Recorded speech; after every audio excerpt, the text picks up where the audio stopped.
Hey there, everybody. I just got this spray gun, and so we're going to test it out and see how well it works. All right, we got the front half of the sprayer right here, and then we've got the back half of the sprayer right here, and we got a pair of gloves, plus our container that holds the paint, and this is a viscosity measuring cup.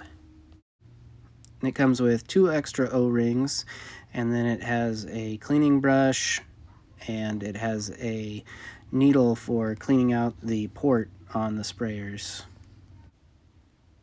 These are brass tip sprayers, so their durability is going to be a little bit better than if they were plastic. The spraying tips do offer 3 different size diameters. And it's really easy to adjust the sprayer or take it apart to clean it. All you have to do is unscrew this cap, and then you can pull the insides out and clean it, do whatever you need to do, and then put it back together. It does have these grooves that need to line up. That way it's able to be secured in there.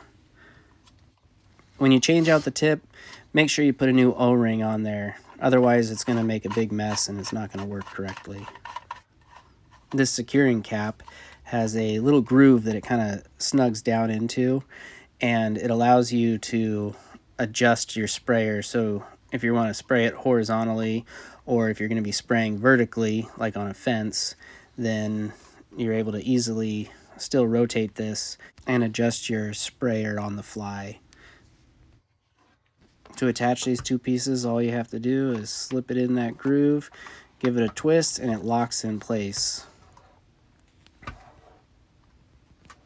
To take it back apart, all you have to do is pull back on that lever and give it a little twist. There's this little knob on the trigger that adjusts how much it's going to spray, and you're going to want to adjust it depending if you're indoors or outdoors, or what you're spraying, whether it's paint or a stain. And now I'm just putting down a layer of black paint on this balance board that I made. For the black, I probably didn't thin it out enough, and so it didn't feel like it was spraying a whole lot. But here, I'm about to put some pink on it, and so I filled up the viscosity cup all the way, and I timed it to see how long it would take to completely drain out. And this is supposed to take about 20 to 45 seconds for water-based paint, and this took a lot longer than that. Now I've poured some water into the container, and I mixed it and poured it back into the viscosity cup, and I'm retiming it. And this time I probably did it a little too thin. It took 20 seconds right on the dot for it to completely drain out.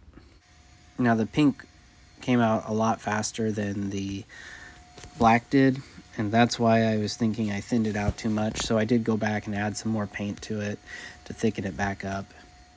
I did come back and add some black to the top of the board again to try and make that transition look better. In order to clean this, just follow the instructions for whatever type of paint you're using or stain. Mine's water-based, so all I have to use is some water and some soap.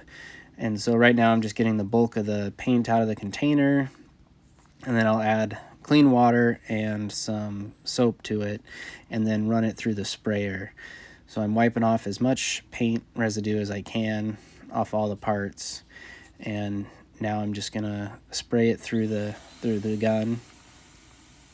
So you want to pull the trigger for about 2 seconds, release, pull the trigger about 2 seconds, release, and continue doing that until you're pretty much just spraying clean water.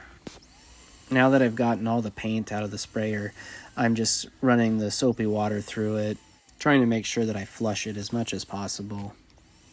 Once I spray all the water out, I take the nozzle apart to ensure that there isn't any paint residue or anything inside the gun that's going to end up drying and clogging it. And then I just run some clean water through it, take it apart, dry everything off, and put it away.